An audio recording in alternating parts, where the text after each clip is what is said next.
The women's soccer team heads into its final home weekend, tied with Rutgers for second place in the Big Ten. Badgers host the Scarlet Knights on Friday at 7 p.m. at the McClymonds Soccer Complex. Maryland then comes to town on Sunday for Senior Day, with the game starting at 1 p.m. Head coach Paula Wilkins is here. We'll have some opening comments and take questions. Really happy to be back this weekend to play Rutgers and Maryland, to be back on our home field. And especially for our seniors being to the last home games they'll have, though I believe Senior Day is on Friday. So we've changed that around a little bit. Excited to obviously have a great game against Minnesota, mostly a great second half.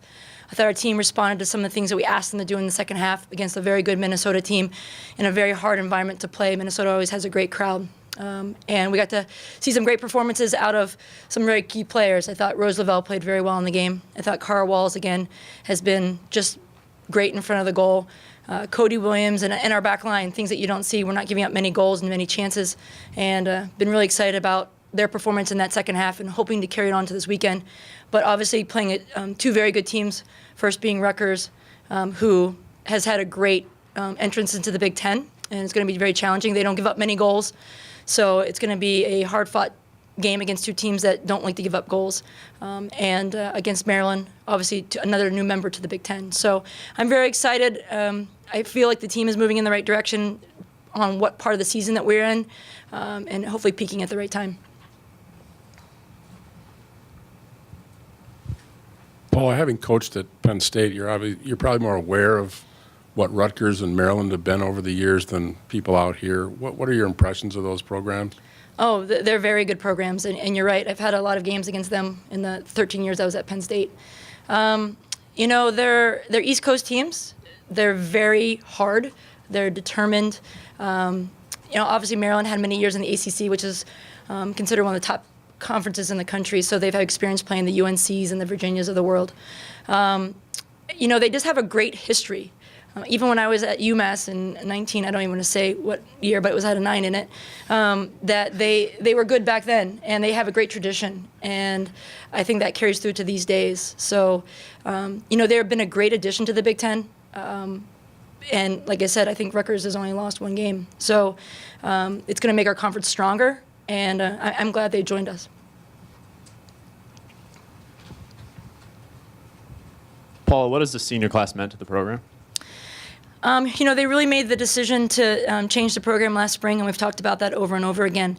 And I think it's things that you don't even see on the field. I know Genevieve's done great in goal, a number of the shutouts that we've had, and Cara's been the goal scorer. And I think if you come to see any of our games, the work that Cody is doing and the defensive presence that Allie has is all fantastic. But what they've done to bring the team to be cohesive at this part of the year and kind of moving in the right direction has a lot more than just what they're doing on the field. And I think that's what makes a good team, and a team that's going to be successful at the end of the year, which is the most important time. So their talents on the field are very well observed, but what they're doing off the field is even more.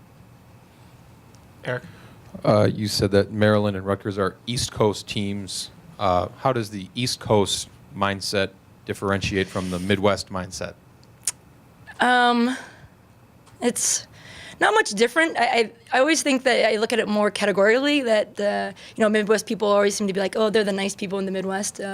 And Jersey, you look at Jersey Shore and you kind of say like they have a little bit of an attitude. And I think they have a attitude that's not in a bad way, it's a positive way, that they don't care who they're playing. That, not to say that our kids do, but I think they just have a little bit more of an edge to them. And I think you see that in their game. They're very physical. The fact that they haven't given up many goals is another testament to that. So I know people say it's sort of a generalization, but that's what I kind of see, like, in that way. It's kind of a little bit of an arrogance to them, and I think it's a good thing. Like, I liked it. Notice that Cara has 11 goals on 13 shots on goal. So how do you get her more shots then? I didn't see that stat, but I think that's going to be something we're going to talk about when I go to practice right now. Yeah, how many more goals would you have if you're actually shooting? I think, you know, I think finding the ball, but one thing that we've been talking to her about is taking more half chances. I think she's waiting for the most easy goal or the best pathway. And, you know, part of it is that she's still coming back from her injury. I look at it, and she's one of the most productive forwards in the Big Ten, and she's very opportunistic.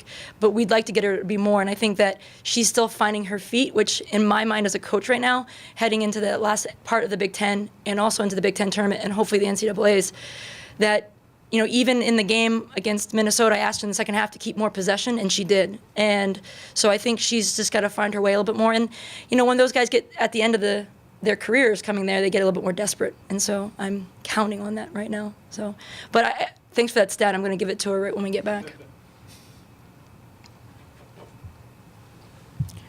Anything else for Coach? All right. Thanks, Paula. Thanks.